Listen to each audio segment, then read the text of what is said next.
Welcome to Kelly Minds Her Manners, a podcast about real estate and entrepreneurship with a twist. Here's your host, Kelly Robinson.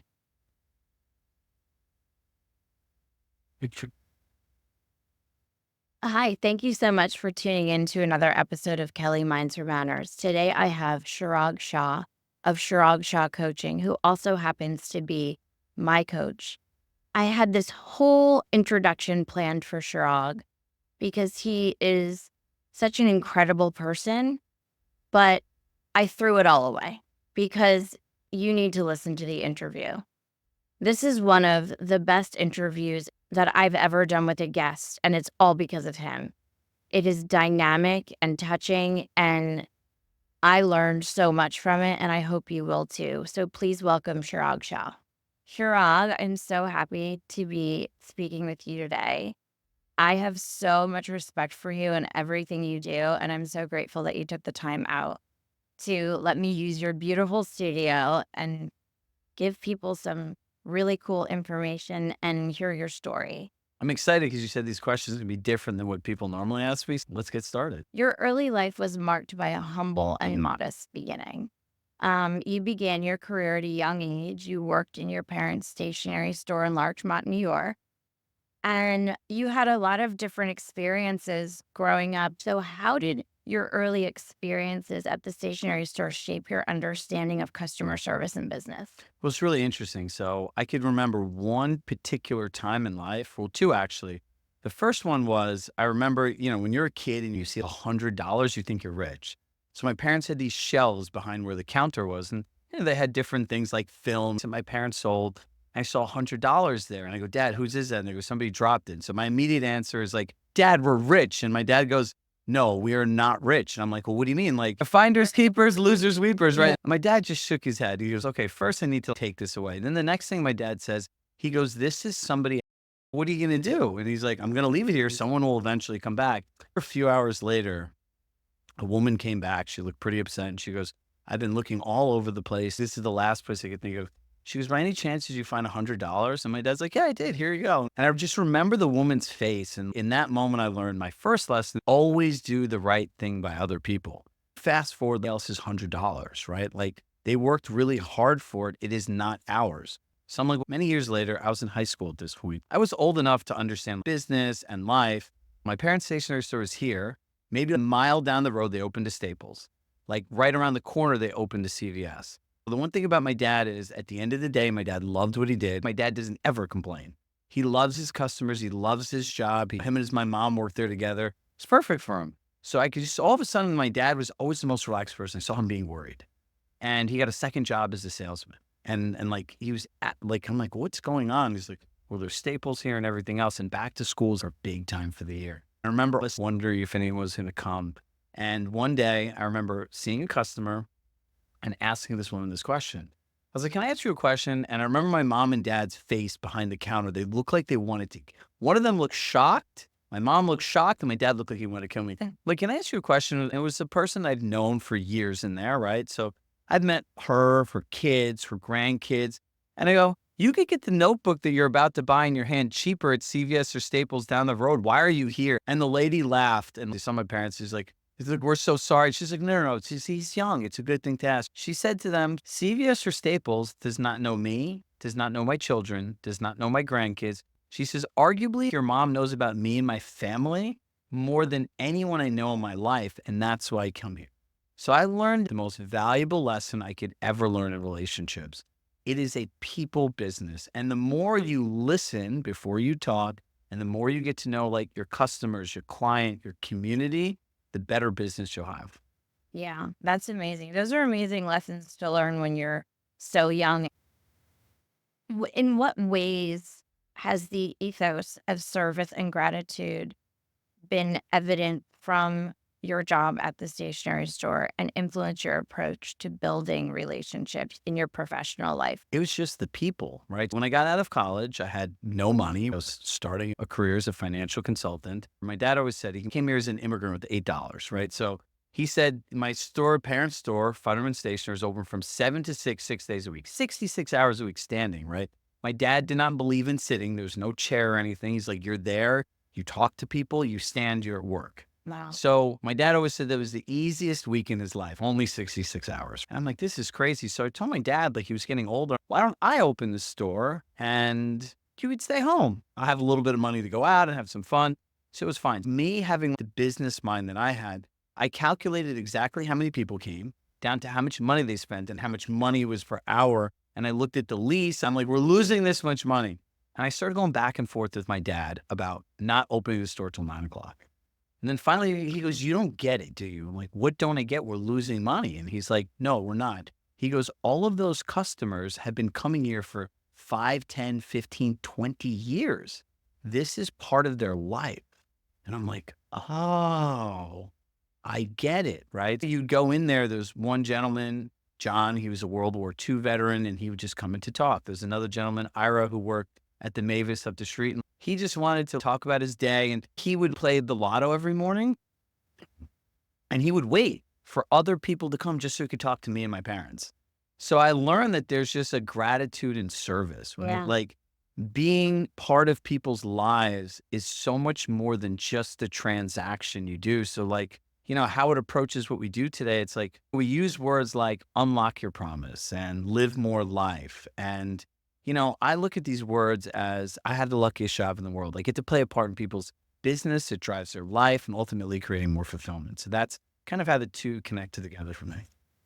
So, um, how have the values instilled in you during these times in your youth and large amount guided your current coaching methods and business philosophy? I always say, so people always ask me, how do you know coaching works? And I'm like, well, if your business or life get better individually, it could happen by accident. If both happen together, it's on purpose. All I care is that you have a great life, right? So I'm putting together a presentation that I'm doing for PAC, which is called the Pro Athlete Community. And it's all for right now for ex-NFL players. So I'm doing time block and tackling. So here's some interesting statistics. 90% of the time you'll ever spend with your kids in your life is gone by the time that they're 18 years old. 18 summers you get, and they really don't count because when your kids become teenagers like me, you just want to hang out with your friends. 7 hours a day is the average amount of time an American adult spends on their phone, which equals 40% of their waking hours.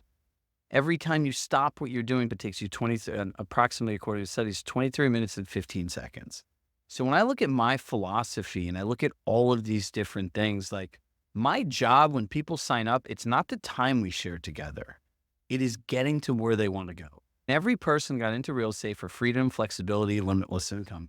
Whether it's the real estate agents I work with, whether it's other business owners, like I really want to teach people how to build their business into their life, not their life into their business, because it's not what you're born to do, right? I find that all the things that are really important to people, they tend to try to fit into their schedule and they never plan for it. My passion for my parents' store and the values is, look, every day at like 6:30, like my parents would come home from dinner, we had to eat, there was no cell phones.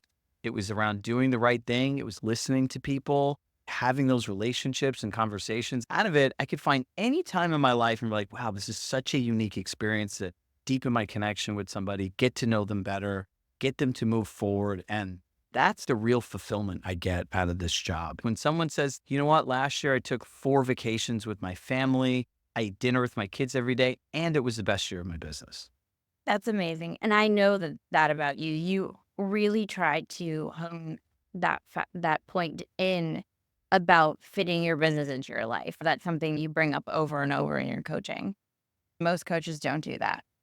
In the end, there's a concept of accountability, but if I needed something done, I could call my mom and she'll call me 100 times a day till it's done. Like, Mhm. you don't have to pay $750, $1,000, $1,500. People need strategies. A lot of this stuff is like, hey, Kelly, here's what to do, but you never say how to do it. If people knew what to do and how to do it, they wouldn't be having this conversation. For us, my whole thing is, how do we get people to use our stuff? We know it works. And that's our job. It's not like, here's the information for 30 minutes. Good luck. If I could write you an email template, let me write the email template. We've had our coaching sessions Yeah, where I'll literally open my computer, like, you're stuck on this, here, go. and Right. they're amazing. You have such a great way with writing and talking to people and understanding people. It's amazing how that all came from your experiences as a child. It's all about them, right? So like what I learned from my parents is the value of kindness, compassion, integrity, Mhm. doing the right thing when nobody's looking, right? Because in the end, these are all people, right? And I think people, especially today,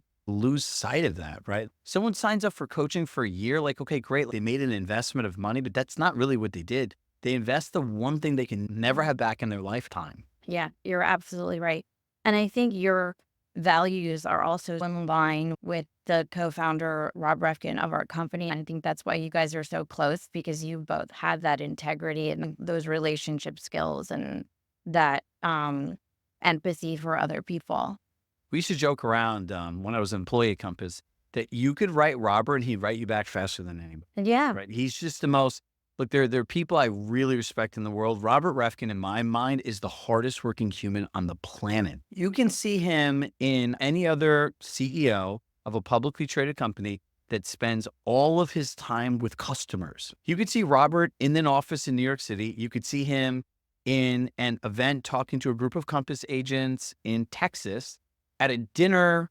And like these are things when you surround yourself with those kinds of people that you can gain aspiration from and also like a good model of who to be like. yeah. And he called you on your birthday. If you're sick, he comes to your open house. I mean, there are 30,000 agents at our company now, and he makes sure to touch everybody.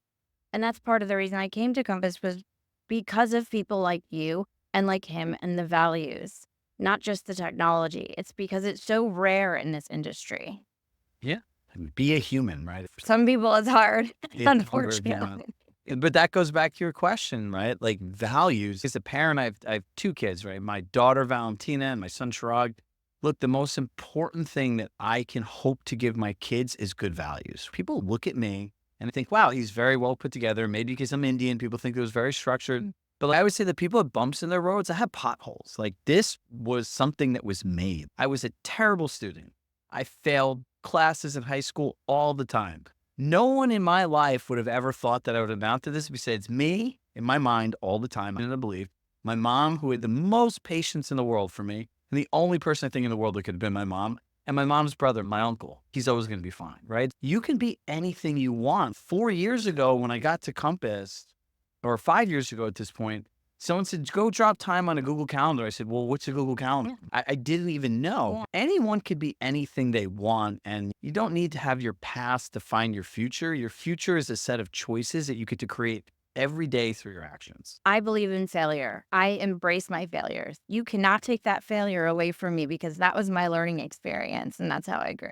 If you think about failures, we had an all team meeting. And for some of our new employees, I shared with them if you're not pushing the envelope, if things aren't breaking and you aren't failing, we're living in a world of complacency and safety. And if Totally. you're looking to grow anything, things have to break, things have to fail. You have to give people space to use their talents for the jobs that you hired them to do and be okay with a couple different things. One, just because you think it should be done that way, that's not the way that everyone does it. It's like the first thing of sales. Just because that's how you want to be sold to, it doesn't matter for everyone else.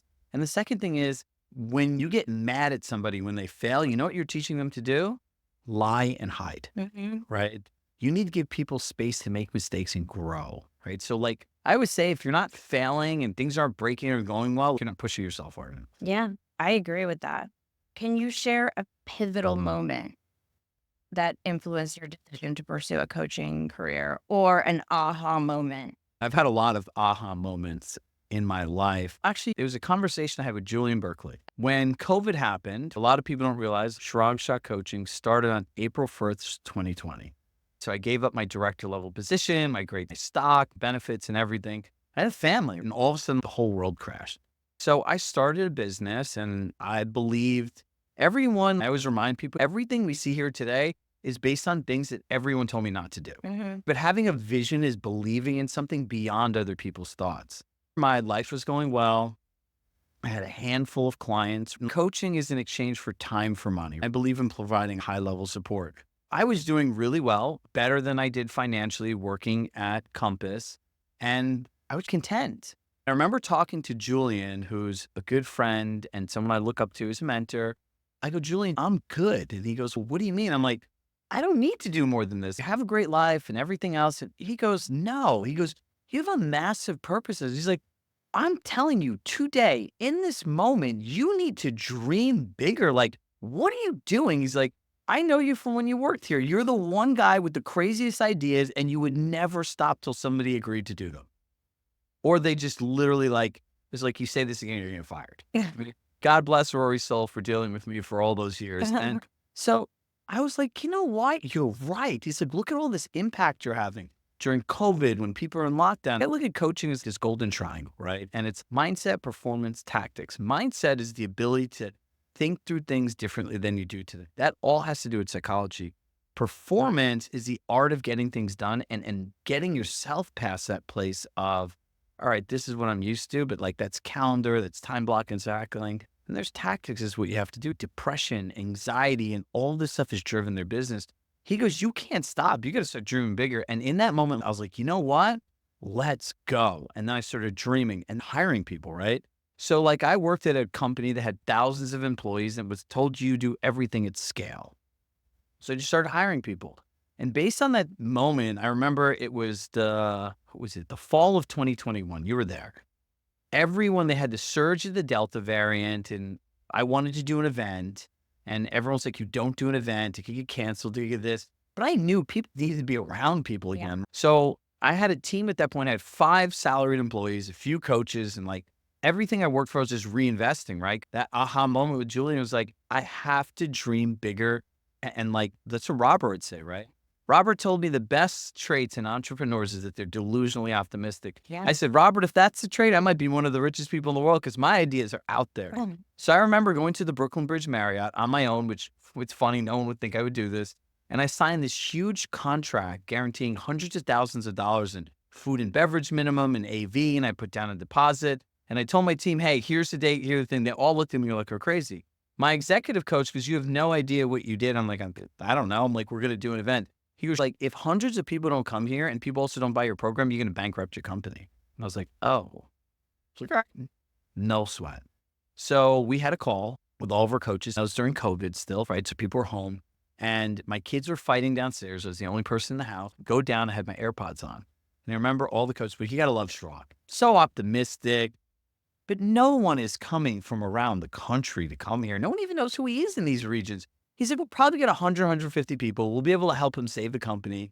And I got up there. I'm like, this is really driving me now. You guys are all out of your minds. We had 550 people come from almost 20 or I think, yeah, 19 different states, and we had a wait list, It was packed. right? And like those two pivotal moments changed the entire scope of my life.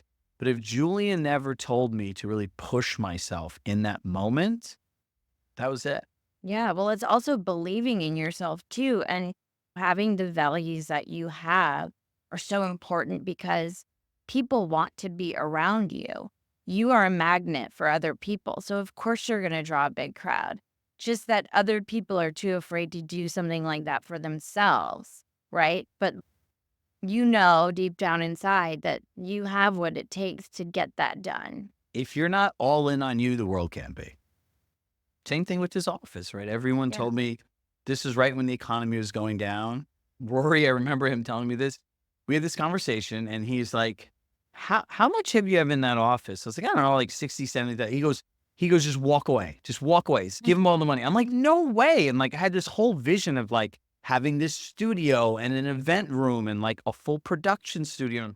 He's like, you just need a computer, a web camera, and AirPods. He's like, why do you need more? And I'm like, you just got to see the vision. How can you suppress yourself that way when you have a dream and you want more and you know you can do more? It's stifling. Look, one of the things I was want to mirror my company around was Willy Wonka's Chocolate Factory. Yeah. Because everywhere you go, there's something exciting. This is a place where people can come and just be their authentic selves. They can meet other people. They can meet entrepreneurs. They can meet influencers like yourself.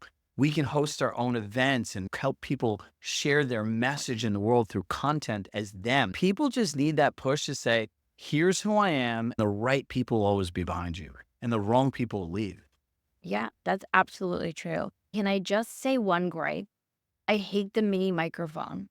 You know what I'm talking about? The thing that everybody's going around with on social media. The mini microphone freaks me out. I'm sorry, but I have nightmares about that. Okay, so we're gonna go back in time a little bit. You said 3 things, and I want you to say them again about why people become real estate agents. Are those the 3 things that made you pivot and become a real estate agent at first? My story in a nutshell. Okay. I was working as a financial consultant, Yeah. managing people's money. I was a single guy living at home. So I was like, might as well get my real estate license, right? Like, if people are going to trust me with their money, they'll let me trust me to have them buy a house. This was in the middle of like the subprime crisis. So I had a salary, they had pension at this company at the time, and I had benefits, right? So now I'm like, this is great. So I remember selling the first house to a family friend. They'd been looking for a while and we found an amazing home. And I remember their kids running through, being like, Mr. Shaw, can this be my house? And first, Mr. Shaw, like, my dad. And then I felt guilty at the closing because I'm like, wait a second. I'm like, I feel like I got more out of this than they did. I realized this was my passion, but I also believe you got to be all in on people in that sense. So I went and I wrote a letter, and anyone knows me, I'm like, I joke around all the time. I'm not like unplugged. I'm like not super serious. I just want to have fun. I'm like a Disney kid. And so, so I handed the guy this letter, and my manager at the time, he's like, what is this? And here's my resignation letter. He goes, okay, where are you going to go work? I was like, oh, I'm going to go sell real estate. This is the whole market crash. No one in their right mind in 2006 wanted to become a real estate agent. And he ripped the letter up. And I was like, what are you doing? And it's like, you're not going to go sell real estate. You saw look at my figure serious. I'm like, you know how much freaking time I put into that letter? I just laughed, chasing my passions, all in on myself. At the time, I did the most logical thing I could think of. I'm like, if I learn how to do everyone's job, I could help my clients the best. So I got a part-time job as a paralegal. I wanted the experience with the caveat that if I ever had any work to do in real estate, I could leave. They got a really smart, qualified person for not a lot of money. But I learned how to do real estate closings. One time, the attorney went to a Yankee game. He had a whole bunch of drinks and he left me by myself for the closing. Oh my So God. now I'm at this closing, right? I'm 23 years old. I have no idea what I'm doing, right? They didn't have enough money to close.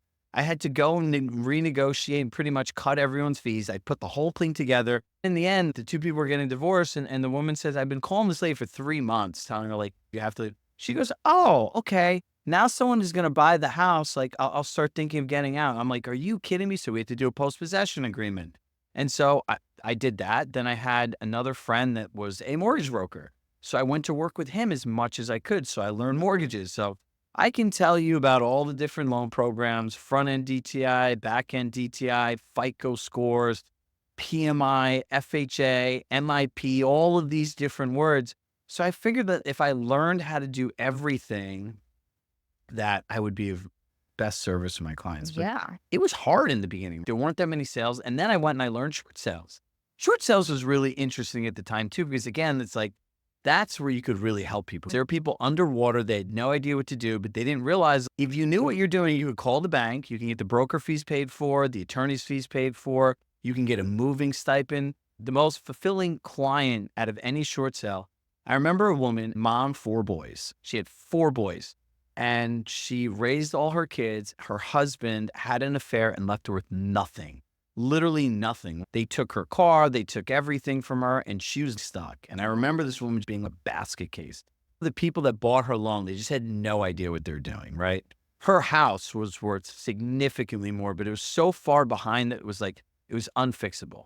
So I remember talking to this gentleman that was doing the negotiation with me.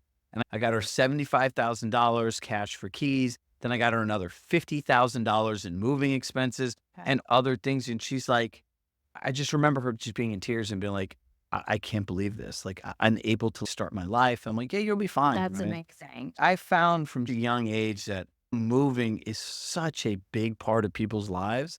But the other part is moving sucks, right? So it's like showing up for people as an agent is so important because it not only impacts you, right? A lot of people that move are families that a lot of the suburban realtors work with. If the parents are stressed out, they're stressed out on their kids and their work. So it's like the more you can give people like streamlined, repeatable, predictable services and systems, I realized that if I could speak in front of a room full of people, you can influence all these different people. So that in a nutshell is why I got into real estate and what my passion is in helping agents particularly. I love that.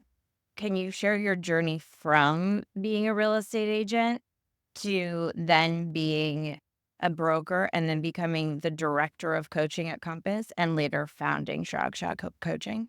All right, so here's my whole timeline. I got my license when I was 23. No idea what I was doing. Go type in Chirag Shah realtor on YouTube and you'll laugh. You'll see me in all different shapes and sizes. You'll see me in front of the video. Hey guys, you got to enjoy the ride. But like, I didn't know what I was doing, but I was trying stuff, right? So I started selling real estate. And after a couple years, like I started my own company, Gateway Realty. And I just was like, loved the business. And then I got asked to chair the Young Professionals Network in my board. So I got involved in the board. And I remember my president and another mentor, Richard Haggerty, saying, and he may deny this, but this is true. He's like, no, we're not getting any resources. The only reason I'm doing this is because NAR wants us to do it. So I was like, all right, cool. The first meeting, we had 12 people. And we grew it from 12 to 1,000 people. Wow. I had one simple concept. I'm not doing networking events if people don't want to go home and do stuff. These are all people that work in the same area. I was like, you can come in here. And that's where my passion came from, really teaching people. I loved helping people. I was like, you show up here, I'll teach you one new thing that you can make money with today in your business. And the thing just grew. So then they asked me to be on the board of directors. And then from the board of directors, I was treasurer on the executive committee, youngest person ever. Then I was vice president for 2 years, right? So I've always been of service to this. And in the middle of that, I started speaking. I went to Triple Play. I went to other associations. I went to other companies. While I was doing this, I had a brokerage, I hired people, but my passion in the end was always the same thing. Every time I went to like different training for my board, people were like, what are you doing? You should just go be a keynote speaker somewhere. So I started building out this new brand, right? We were approached by Compass and they asked us, why don't you take what you're doing and do it here? I remember meeting Gordon at 95th Avenue, the former Compass headquarters, and the energy was incredible. Yeah. You saw all of these people building a dream. The conference rooms are packed. They had the most amazing snacks. If anyone knows I love to eat all day, I'm a snacker. And people just everywhere. And I remember Gordon saying this to me. He's like, are you ready to help build a once in a generation company? I had another 2 interviews after that, but in that morning, I'm like, all right, cool, I'm in. So I started working at Compass. Old school Compass literally gave you a laptop and said, go. There was a guy, I think his name was Madan, the former chief people officer of Facebook. It was like a scene out of a movie. So we're sitting at this big conference table and everyone got to introduce themselves. It's like, hey, I'm like John. I'm from McKinsey. I'm from Chase. I'm from all these really smart companies. And then they come up to me. They go, Mr. Shah, what do you do? I'm like, you know what? I'm like, I help people buy and sell used homes. I had a company that did that you guys bought. So that's what brings me here today. And I'm not nowhere near as smart with all of you with any fancy degrees. And I remember starting at Compass and the only thing I had was a laptop. I didn't know anybody. And then I figured out I had a distro list. So like cold prospecting, I started emailing the distro list with my own version of marketing emails for coaching with a Calendly link out of the Dobbs Ferry office. And God bless Ari Lefebvre, who hooked me up and was such a huge advocate in the beginning. So I started sending out all these emails to people, started booking appointments. But like, you go back to 2018, no one even knew what Compass was. Still people, there's so much mystique. It wasn't publicly traded. Right. It was a company that got hundreds of millions of dollars. So I went around to 50 people and I asked them, what's Compass? And I got a different answer from every single person. So I told Rory Golod, who was the new president of the New York region, and I didn't realize, like, before Rory, like, someone got splashed, right? Yeah. He was the only email address I had when I started. So I just started emailing him stuff. I'm like, hey, we should do this panel called Pitching Compass. And then agents talk about how they do this because no one really knows. He's like, you get enough people to come, I'll come. So we did this event. He showed up and it was the start of something great because at Compass, you, the agent, or the customer. So what I realized is who teaches people how to have effective conversations. And 90% of the Westchester market attended it. And after that, he was like, go. So before we knew this, we launched this Pitching Compass. And that was really my first big project, how to sell Compass to consumers, right? Explain the value. And so that's where my Compass journey began. And so, Rory's been a great friend, a mentor. And what people don't realize is January 28th, 2020, we're sitting in there. I had 2 performance reviews at Compass. And in both times I got a 6, which is in the top 5% of the company. And ask anyone who's ever worked for him, getting even like a 4, let alone a 5 is hard. But we made national impact every time. At the end of Pitching Compass, he asked me, what do you want to work on? So you work on anything you want. And I was like, well, if it's up to you, he's like, because you earned it. It's like, can I ask you a question? He goes, yeah, sure, whatever you want. What are your goals? And he's like, what are my goals? And I'm like, yeah, what are your goals? And he goes, this, this, this. I go, great, I'll do 2 out of those 3 things. And he's like, I don't really get it. I was like, look, I work for you. Your goals are my goals. And he's like, well, so what do you want? I was like, just no red tape. Just tell me what you want, how you want it, when you want to buy, and just want people to leave me alone, let me work. And that's how our relationship started. I know how he thinks. He's been one of the biggest influences on my life because what I Mhm. learned from him literally changed the entire trajectory. So we're sitting there January 28th, and I used to joke around. I'm like, I'm working here for free. He's like, no, you're not. We pay you a lot of money. And he's like, I have a great idea. If you look around at coaching, there are all these third-party coaches, but none of them know the Compass technology. None of them know the tools. None of them know the culture. None of them even know all the people here. So I was like, well, what are you getting at? He's like, we should do coaching exclusive for Compass agents and charge them. I was like, great. So now you can, he goes, no, no, no, no. He's like, I want you to do it for yourself. And he's like, we'll help you get started. Right. So you've earned it. And he goes, write me a business plan for $1 million and come back in a couple of days. So I came back and we agreed that April 1st would be my last day. And unbeknownst to me, that was COVID. Oh, wow. Right. So that was like the beginning of it. But this idea of a coaching company exclusively for Compass agents. So I think about this every day, and this is the value of believing in people. If he didn't believe in me, there are thousands of people that we've helped. Yeah. There's 3,000 agents on ChiragShahCoaching.com and our platform with a Compass email address to the logins, about 10% of the company. Yeah. There are so many different people that have gone on more trips and experiences. I could sit here and tell you stories about people and families that'll just make people cry. I cry sometimes even like hearing them, right? Because one person believed in another person, all this stuff happened. Robert believed in his vision and 30,000 people's lives have changed because of what the culture's like here. That's how the company actually started. And that was my journey. When I came to Compass, I was like, unless I could do this coaching and training thing, I don't want to come. I remember the first time I met you, and I had worked with all of the well-known coaches of the country in real estate, right? And what I loved so much about you was your energy and how different you were, but also, especially in New York City, you understood my market Yeah. and how to have conversations with people in my market. Nobody else across the country, the top coaches in the country, don't understand what you understand. That was so important to me. Everything just made sense. It was clear and simple to do too. It just was, but it's not simple necessarily things. You make them simple, which I absolutely loved about you. How do you measure success in your coaching programs, and what transformations do you typically see in your clients? Well, there's individual clients and there are group clients, right? So measure of success, happiness. That's it. I don't look at metrics. I don't look at numbers because when you're happy, your business and your life are both going together at once. Every year at the end of the year, and I learned this from Robert, the best thing you can do is just like reach out and talk to people. This past winter between middle of November and December, I talked to over 500 of our clients, right? And one of the things that we always get is, even though we're on a screen full of all these different people, he goes, we can genuinely know that you care about us. You can leave at the end of a call, but you're sitting there like drilling into us of like how much we should cherish our loved ones.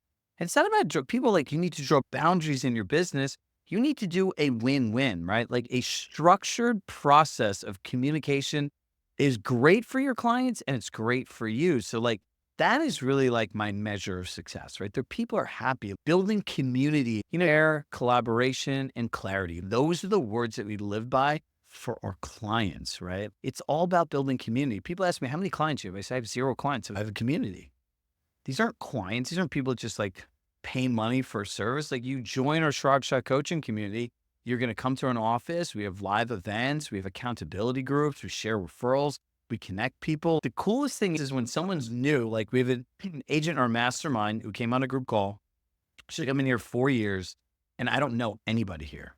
So I put in the chat, this person's been here 4 years, does not have a tribe at Compass. Please email her. She's like, I got 142 emails. That's amazing. It's true. You know how to bring people together. As do you. Something that we both have in common. We like to connect people, but It's more than that, right? I think you get the same fulfillment as I do. It's a passion for helping people get what they want. Like, yeah. if you've ever really needed something or you've been in a bad situation or had hope or a dream, you know how valuable it is when something or someone shows up. It's like here, like everyone's life could get easier. My passion, my number one passion in life when it comes to helping my clients in real estate and just in general is connecting people that can help each other and not expecting anything in return. Because I know karma will take care of me. I genuinely like to see people happy and fulfilled and going somewhere that they want to go. You know, it's funny you say that. So one day, my brother and I, post college, we all lived at home. It was the best years as a family. He lived there and he was single. I lived there, I was single. We'd eat dinner together every day. We would watch 24 and Prison Break together. One day, my mom makes my brother and I food. It's on a weekend. My mom goes, "Do you know why I make you food?" And my brother goes, "Yes." So he stops asking over and over again. My mom's like, "No." My mom's like, "The only reason I make you food is so that you're not hungry anymore." If I had any expectation of either one of you washing a dish or doing something else or saying thank you or any of these other things, like that's not why you do things for people, right? It's like being a connector is finding that fulfillment. Mhm. I agree 100%. Is there a specific story about one of your community members' transformations that stands out? Karen Scott, Okay. Westport Realtor. When I met Karen, I worked at Compass, right? And this is, I'll give you an early one, I give you a later one too. Okay. We use our buddy Ben Moss. He's another one. I love that. Ben. So Karen, literally, we're having these coaching sessions and we're just hitting her phone. I'm like, "What are you doing?" You know me, like confrontation. So I remember taking her phone, throwing it in my bag. I'm like, "If you want your phone back, like I'm going to leave. You can't get me fired." They do a really good job. Her and I started working together and I'll never forget this. I remember it was on Thanksgiving or the day after. She called me up and said, "You're going to be so proud of me." And I said, "What happened?" So every year her sons are grown up, right? They're going around and giving thanks. Both her kids said, "You know, what I'm most thankful for, Mom, this is the first Thanksgiving in our lives that you were truly present and weren't on your phone." Wow. Since then, she's like, "You'd be so proud. I'm going on another vacation. I'm traveling." And she has a whole big team and the right support and sets it up. But now she broke that limitation in her mind that you have to be on demand. All of you at Compass provide a luxury service. If you want a luxury service 24 hours a day, 7 days a week on demand, you're paying an insane amount of money. That was Karen's story.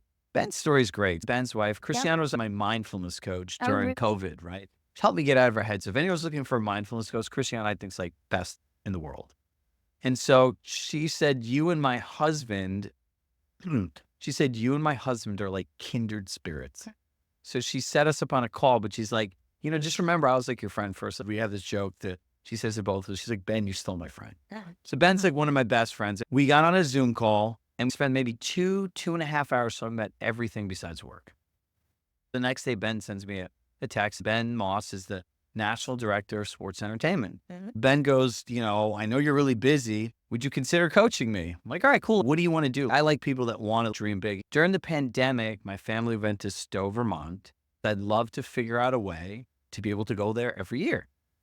Okay, great. When do you want to go? Thinking he's going to choose the slowest time. He's like, "I'd really like to go from June to October." I'm like, "Oh, great. So you want to go to the biggest time. And I also don't want my income to change."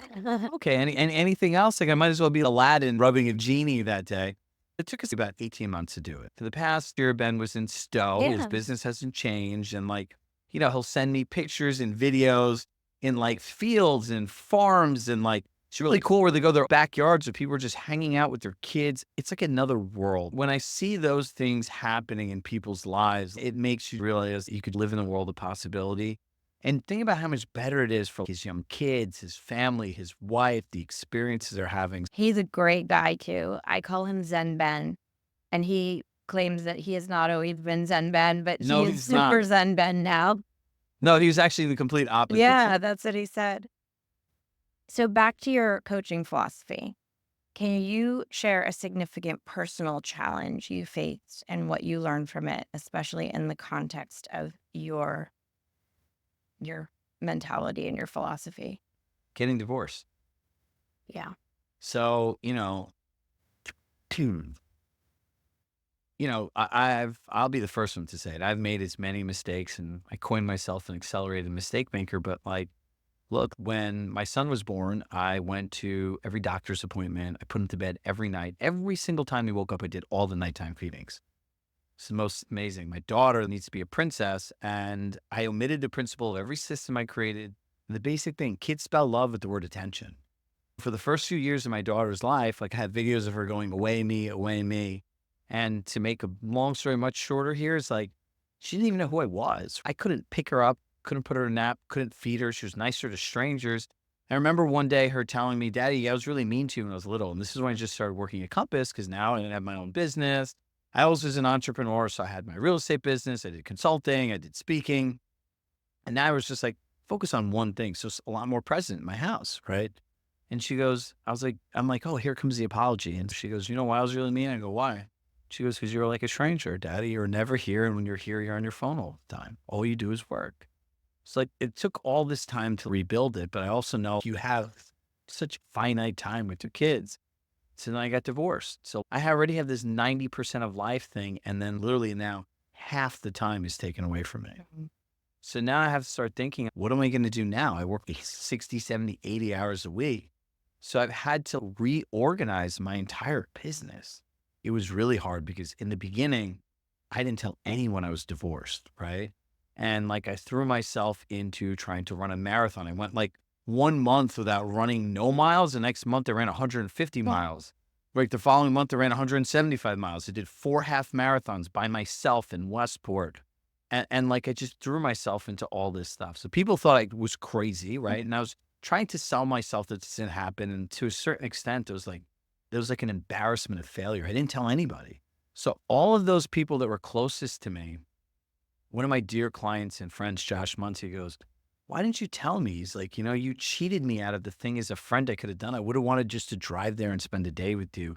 And I didn't realize any of this stuff. So one, I kind of alienated myself out. Two, like I just didn't want to be around people. First time in my entire life, I just did not want to be around people. I did not want to be Shroud. There wasn't the same joy of like showing up and doing things, entertainment, like that excitement you saw. Like I wake up, I say, go to sleep with a dream, wake up with a purpose. I've always been like that. And like, I don't know if anyone's ever seen Billions, but I have my own version of Wendy Rhodes. And, she had said to me, she goes, look, like the hardest part about this for you is going to be you can take square pegs, put them in round holes and turn them into round pegs. Like you don't give up, right? And like my grit is one of my greatest gifts. But in this, she's like, you're going to have to accept the one thing you've never wanted to accept. And she goes, you're going to lose. And you're going to lose the one thing that you never wanted to lose is seeing your kids every day. So like it was hard. Mm. I remember like I think it's probably my first time ever sharing this. I remember the way that the divorce parenting schedule left, like the first few days, the kids were at my house, right? And I I would do everything I could to make every single moment count, right? And so we had so much fun, like we're getting so much out of each day. And I remember my daughter, she was jumping on the trampoline and their mom came and everything, and they're like 5 more minutes, 5 more minutes. And I remember her saying like, Daddy, Daddy, Daddy, I don't want to go. And I remember sitting in this house, right? And so I rented a house of like what I thought I wanted to go next. And I remember seeing this empty house. It took me months until my girlfriend now, Tiffany, who lives with me, moved in and actually turned it into a home. I remember sitting on that couch for like 2, 3 hours and just sobbing. And like, I'm looking around and like what I thought was like my dream life, like this house and these things and this stuff. And it was just empty. And it was so fucking hard. Yeah. And I just sat there and I sobbed and like, I just had no idea what to do. Like there's no one around, there were like no kids. And I was sitting there. It was like the first weekend just like by myself. And I didn't want to go be single. I didn't want to go out. I didn't want to go on, like, I didn't want to do anything. Right. And like, it was hard and I had to readjust my entire life. Right. So like, look, I work as much as anyone does, but like now when my kids leave, I try to go pick them up at school every day. Not I try, I do. Right. I try to coach my son's basketball. I try to do as many things as I can. It's like, you still look for finding balance, but like that pain, it took like a while for it to go on. And like, I still, like many people that work a lot have like parent guilt, right? And it's not easy. So like I look at what everyone goes through every day and I'm like, I understand it more than you'll ever know, right? And it's like you don't want to miss things and you don't want to go backwards and like live with regret, right? That was the most challenging thing I have ever faced. And, At the end of it, like it does get better. Like, they say in life, like you find things when you're not looking for them, right? So, I met Tiffany at the time that neither one of us expected it. And like, it's like she's my partner, she's my best friend, and like she's fulfilled my life with like more love and happiness than I could have ever like imagined.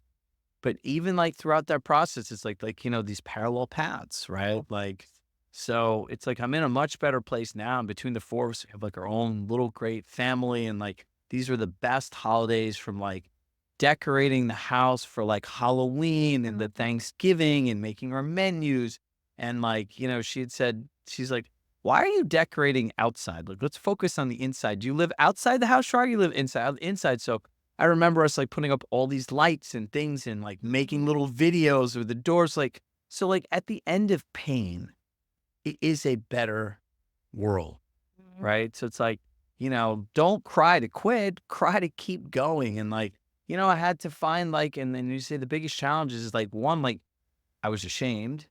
2, I had the biggest hole in my heart. 3, I woke up and, like, all the things I like doing from, like, working out, pushing myself, like, once, like, the la la land of, like, let me just throw myself into a bunch of distractions, fell off. All the things that made me who I was as a person, like, I thrive off the energy of people, Mm. right?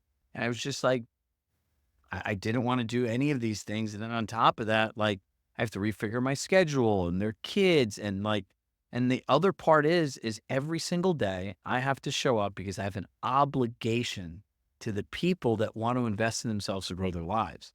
So while this is happening, right, like, I'm broken into, like, a million pieces, but I have to show up every day because my problems are not anyone else's problems.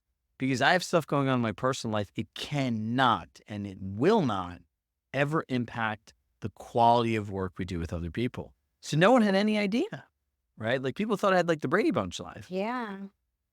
I mean, thank you so much for sharing. That's a hard thing to go through, and so many people experience it, and I appreciate your willingness to be vulnerable. I hope one Thank person can learn something from this and make a better decision. you. Then it's worth it. Yeah, for sure. Well, I think multiple people will. Um, so when you went back to coaching and feeling like you had that energy back, um, in what ways did has your role as a coach contributed to your own personal growth and development? Well, I never not had it, right? Like the part that I did not have last year was like even The the drive. when Yeah. it wasn't even the drive, it was necessarily just, like, all these places, like, I love the dinners, the networking, the connections, the events. It was the first last year was the first year that we didn't do a big 600 person event, Yeah. right? Like, I did go to all of these different markets around the country, but, like, I was there, but, like, not like I'm back, like, now in that sense. Look, I've always paid for coaching. I think as a company and all this stuff um I went through with our president, Wendy, this. She's tried. You spent like 200 some odd $1,000 of personal development last year. Look, the greatest investment you'll make in yourself, in your life, is yourself. So I have an executive coach. I have like a coach for like my own life. I have a performance coach and accountability coach for my health and my nutrition.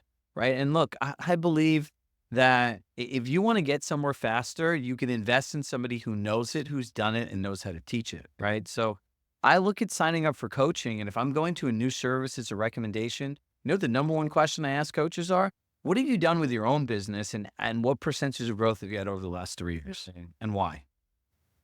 If a coach can't grow their own business, then like, I don't know, right? Like it's arguable, right? So like as a business coach, like Matt Breitenbach, who's a good friend, he's like, I love most about you? All the stuff you're telling us to do, you're doing yourself. You're not Yeah. telling us to hire employees, invest into things. He's like, every year we see you hire more people, give more resources, invest into new things and grow. So, like, having all these coaches and mentors around me is the best thing that you could ever do. If you listen to Robert talk about this stuff, he'll say what changed his life, all of the different mentors he has. So, if you don't invest in yourself, like, I look at my life the same way that I tell my clients. There is, what's the word is called? We call it the KPIs of life. There's a daily, weekly, monthly, and annual cost to be you. Mm. And it's a blended average of what it costs to run your business and what it costs to run your life. And in the end of the day, people it's like in chess, right? Like you're protecting the wrong piece, right? People think that king is the most valuable piece on the chessboard because that's how you win or lose. But the queen is the most valuable piece because it has the most versatility. It can play the most offense, right? A king doesn't make any moves. A king's on defense the whole time. So people are looking like, well, I don't want to invest this money in myself. And I'm thinking like, holy shit, like if I don't invest money and I have to figure this out in 3 months, it's crazy. I have a marketing coach. So Jennifer Hootie is arguably one of the top marketers. And now she runs a company called Vivid Vision, which teaches entrepreneurs how to build long-term visions and communicate it with the world, right? Awesome. So she did Tony Robbins' last book launch. So she's someone very hard to work with and is like a dear friend. Tiffany and I went to her wedding, like, and this has grown over many years. And I remember the first time she gave me this huge consulting proposal. It was $75,000. And mind you, I look at this thing, I had like sticker shock, right? And she goes, Chirag, like, what I love working about you. And she's like, look, you're one of 3 humans in the world I'll work with like individually. And I'm like, why? She goes, because you're crazy. You have these crazy ideas. You don't even know how they're going to happen, but there's no doubt in your eyes. And every time you make it happen. So she said, look, you're probably freaked out. I'm like, yeah, you could figure this out on your own. Okay, good. You at least, we could acknowledge that. But she's like, think about the cost of time. We've talked about business numbers, right? Like, you know your numbers well. Like, Mhm. how much does it cost to run your business? How much does it cost to run your life? And if we were able to accelerate that curve, that's how you look at an investment. I'm like, Yeah. oh, I did sign up and it was well worth it. But the idea of like always like this, if your hand's like this, was holding on, like you need to have an open hand to be able to receive. Yeah. So like coaching and mentors has shaped my life forever. I will forever in my life, if I could pay and invest in myself to learn something, I'm all in. I think that's a good lesson for everybody to hear that. Um, so now what drives you on a daily basis and how do you maintain your motivation and enthusiasm? The word motivation comes to the word motive. Like, they say people that play sports, it's like love for the game. I love this. Yeah. Like I truly do. And like, look in this, if my life was like a book or a movie, my character could have been killed off 100 times. Mhm. I'm convinced to the core of my being and everything I am that my purpose on this earth was not for my own. It's to help transform the lives of millions of people. So, as Eric Thomas says, what you're meant to be, you are becoming. And it's like we created this space and all of these other things are happening. And I don't need motivation. I wake up in the morning and I want to go. Like I'm excited for every session. I'm excited for every opportunity. And like I have an amazing day filled with all these different unique moments with all of these different people. I get to go to different places. We get to host cool events. We get to support the greatest real estate company that's ever been built in the world. And we only work with Compass agents, right? So it's like we have like our own little family here. And like my drive is that I'm obsessed with people giving people better service as a result of having a better life, right? It's all like predictable, high-end luxury client Mhm. experiences, right? Yeah. On a business side, it's about strategy and scale and growth. And the most important thing is happiness. We see it every day. And like, I'm a person that lives in innovation. Mhm. I want to try all of these crazy things. And now that the company says Chirag Shah Coaching, like, yeah, we do have checks and balances, right? But like in general, like I want to push the envelope of possibility. And like, in real estate, not any other business, I've always had the same goal, like that I want to make an impact on this industry, how things are done, the impact that it's on people's lives. And in 50, 100 years from now, people look back and people remember my name, but like that guy cared and he made it different for us today and everyone that comes after. And you're doing it. I mean, I know that because I know you. Um, so one last question. Why is it just Compass agents? So there's a saying that I like to live for in life. Don't ever forget who you were before you became who you are. When I was came to Compass in 2018, 5 years ago, nobody knew who I was. To thank Robert Refkin, to thank Rory Gollad, and a lot of the other leaders there, but 2 of them specifically, they believed in me. They gave me opportunities to their platform. They've supported me. And so I'm a loyal guy, you always say stick with the course that helped you get here. And I don't want to work with anyone else. A lot of the employees that are still there were my colleagues and coworkers. Agents, you have known you for 5 years. You're my friend, right? So, I remember this article, and Compass helped me get this interview with The Real Deal. And so if anyone types in Chirag Shah, The Real Deal, like you literally would have thought that we paid the guy money or companies a PR rep to write this article. It's like, meet Chirag Shah, meticulously organized. You could tell by like his prepackaged meals and something else. And they literally made me look like a hero in this article. They came and sat in on like a $10,000 VIP strategy session. Thank you to Megan Varga, who flew in, invested in herself, and ultimately let us sit there. But at the end of it, I got so many different solicitations from like all of these different like real estate executives. And I would not go even on one call, right? And I would say, like, if you're in a relationship, you don't go on dates, right? And so I had a friend reach out to me who was offered like through like a LinkedIn connection, like, do you know this guy? We cannot even get a hold of him. They offered a very lucrative contract. It wasn't a lot of time. It was 7 figures. And so I'm going back and forth. And in the end, they're like, you're seriously not going to go? And I said, how about this? Just a plot twist. What would I tell my kids? And they're like, your kids really try? You can try to guilt me with the children? I go, no, like if I went there, like my kids know Compass, my kids know about Robert, my kids definitely know about Rory and a lot of these other friends that I have here. Like, what am I telling them? The only value you have in life is who's going to write you a bigger check, because it won't make sense to them, right? Like I raised my kids to try to be functional adults in the world that they're going to live in, right? So for me, it's like, it's about loyalty, right? So if you're watching this podcast, you could be at another real estate brokerage. You could offer me $10 million to work there for 3 months and you're not even get a conversation, because you know what?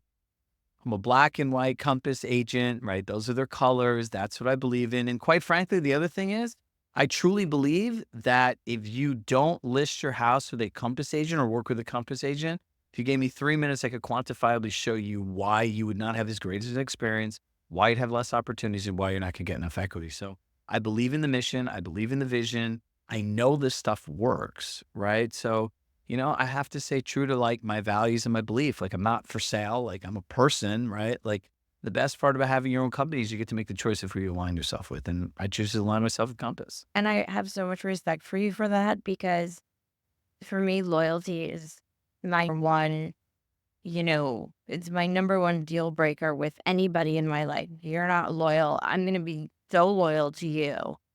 If you're not loyal, I can't connect with you. So the fact that you're that loyal and you do remember the people that, helped you get where you are or believed in you. You got yourself Yeah. where you are, but they believed in you. That's only going to come back to you in so many bigger ways than anybody could ever write a check for. I think the other thing is like put yourself in the shoes of other people, right? Like if you're a real estate agent watching this, think of that pit in your stomach when you did everything for a client that went somewhere else, Mhm. right? So like I think about like, how would the people here feel, right? Like we have a very successful business, right? Like, like I have a life that's beyond of like, well, actually I dreamed of this and I believed it. Now it's actually happening, right? But much sooner, I never thought I'd get to do this. I was like 50, 55 years old. Like having a coaching company has been my life's dream, right? Since I started this. And so like, it's now happening. And like, I could never for one moment find somebody that helped me do this. And I could like picture myself, like if something like this happened, the feeling they'd have in their gut, like really like, why would he do that? Well, I spent all this time and energy and I supported him. I did every right thing you could do by a person, right? Like Compass is in terms of like a company has done every right thing by me that a company, especially a publicly traded company, could do, and like supporting me, believing in me, right? Like, and just continuing this relationship from employee to coach. I can't, morally, I can't do that, right? Because in the end of the day, Kelly, and I'll leave you with this thought. I call it the man in the mirror concept, or it could be the woman in the mirror. At the end of the day, you could lie to yourself as much as you want. You could tell yourself any story. But when you brush your teeth and wash your face, which I hope everyone does every night, Mhm. and everything is silent around you, you know who you really are. And at that point, my dad always said, there's no point in lying to people. There's no point in doing the wrong thing. He goes, because you know what? When your head hits the pillow, you want to be able to sleep good at night. And when you're always doing the right thing, when your heart hits what's right, that's what you're doing, you sleep like a baby. And you look at that mirror, you smile every day. You go to sleep with a dream, you wake up with a purpose, and you get to live a great and fulfilled life. I love that. So now it's time for my Fearless 5 question. Oh, let's go home. Let me grab a simple one. Okay. I'm going to do the same thing. This is a very natural flow. Huh? Yeah. Oh my No God. This is outtakes. like the best podcast ever. Um, okay. So my Fearless 5 questions, there's there's a rule. You get 5 questions and 2 passes. So if you don't like one or two of the questions, you Ooh, can I pass. like this. Dennis, this is good. But you have to answer at least 3. Deal. Okay? All right. So number 1, what is something you think most people value that you don't necessarily value or subscribe to, and why? How much time people spend on social media? I don't subscribe to it because in the end of the day, a couple different reasons. One, for certain people, it's not even good for their psychology. Yeah. Number two, the amount of time that people spend on this is literally stealing time in their own lives and their other people. So all these people, like, I need it for my business. So really, how much of your business comes from Instagram, TikTok, and YouTube, right? So it's like, I don't subscribe to this whole social media phenomenon and this whole cell phone phenomenon. Like, I haven't had my text message notifications or my email notifications on for 4 years. So like, everyone subscribes to this. Oh, it's all social media. Like, let's get content. Like, no, let's be present and enjoy our lives. Like that's what I subscribe to. Yeah. I think that's a good thing to subscribe to. Um, so Batman or Superman, who do you relate to more? Superman, can I tell you why? Yes. Because there's a part in Superman 1 where people don't realize is the thing that I really like about Superman is, like, in the movies, he lost his powers, right? So there's a scene in a diner where he gets his ass kicked by this guy because he just didn't have it. So you've ever gone through a challenging time in your life, you know what it's like when all your energy and all your superpowers gone, so it's left to get punched in the face. So it's like he came back, and that's the part I like about Superman. Everyone loves a good comeback story, especially me. And like, look, he takes all of his stuff and he just helps people, Yeah. right? Like, he wants to find the people that need to be helped the most, and he just does good. Like, there's nothing sketchy about Superman. Mm-hmm. That's true. That's a good point. Okay, what's the worst fashion trend you've ever followed? Interesting. Like, think back to like the 90s and the 80s. Were there any trends then that you I don't even know about trends, but like the spiky, like Jersey Shore hair and like the button down shirt, right? Like, that's what like people wore to like bars and clubs. And I see some of these pictures. I'm like, Jesus, like what the heck was I thinking? Like you live in the world now of like fitted clothes and everything. So it's like not going to a tailor sooner, like looking at some of these outfits and like, I'm like, geez. baggy suit? Yeah.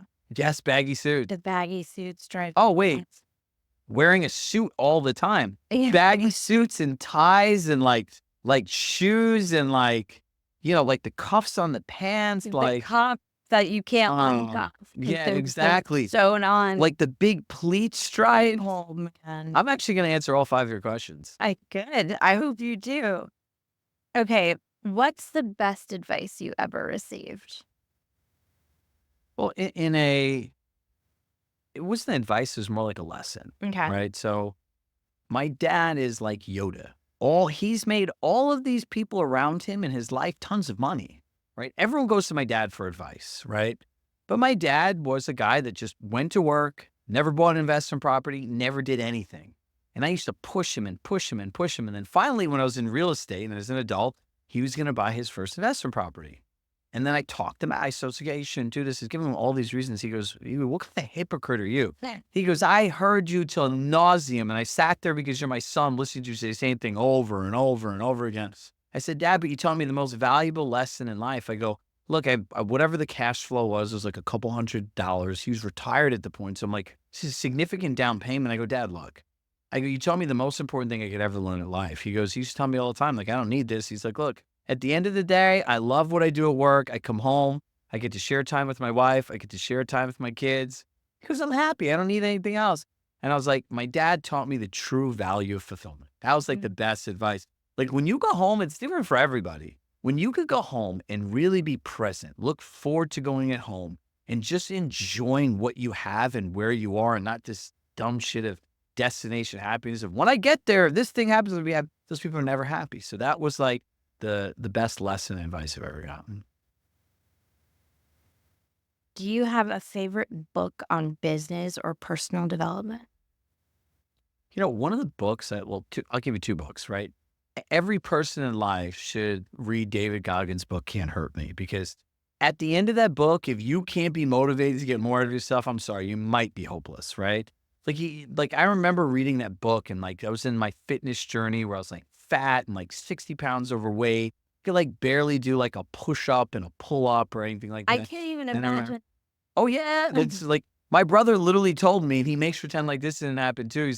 He told me, he's like, "You're gonna be the best man at my wedding, and like you're gonna give this amazing speech, but you're too fat. You have to lose weight." Oh Right. my And god. like, yeah, exactly. Right. And so that's a whole nother thing I can go into. But like, I was scared. I was living in fear. And like, I started getting to this point. I heard this thing. I'm like, wait a second. Like, if anyone's ever done walking lunges, your legs tell you to stop. But then, like, wait a second, 40% roll, 40% roll. It just makes you realize that your brain stops at 40%. Like, how much more possibilities out there? So that's where I learned to like really push myself. And I knew at that point, like, I would literally break myself. People think I'm smart and I listen to podcasts. I'm like listening to things that make me want to push my limits and go out of my mind.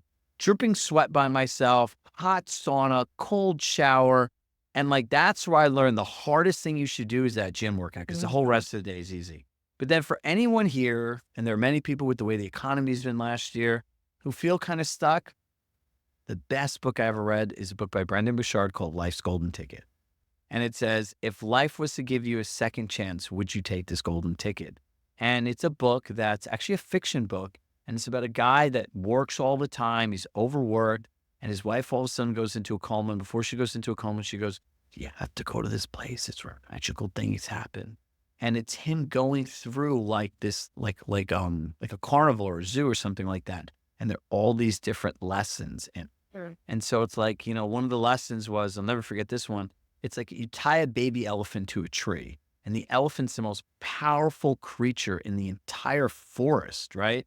So when it grows up, you tie a rope to it in a tree, it thinks it can't do anything. And like the lesson in that one was like, look, like we've all been conditioned to think we can't do things, and an elephant could literally rip that tree apart because of the way its brain was conditioned, it has to move past it. So it's like, this amazing book about just redemption and second chances and everything else. Those are like literally two of my favorite books. And like I could go back and listen to them over and over and over again, as I have many times. Well, I know what I'm gonna read tonight. No.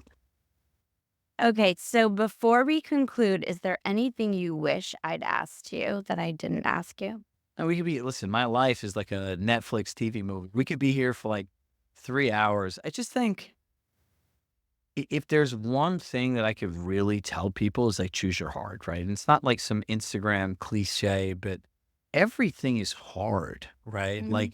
But like if people could just like, and it goes back to your thing about like what's one thing people subscribe to. I want people to subscribe to themselves, right? Like when you get up, like fuck your device and all this other stuff. Get up with your purpose and push yourself beyond what you think is capable of, right? My message to everyone in the world is every person just needs to commit to activity and an outcome, right? Like if you're going to want to exercise, like you don't need a plan, a gym, a train. Like, listen, you have 5 minutes, go do 5 minutes of burpees. You're going to have a heart attack. You feel like you're going to die, right? Yeah.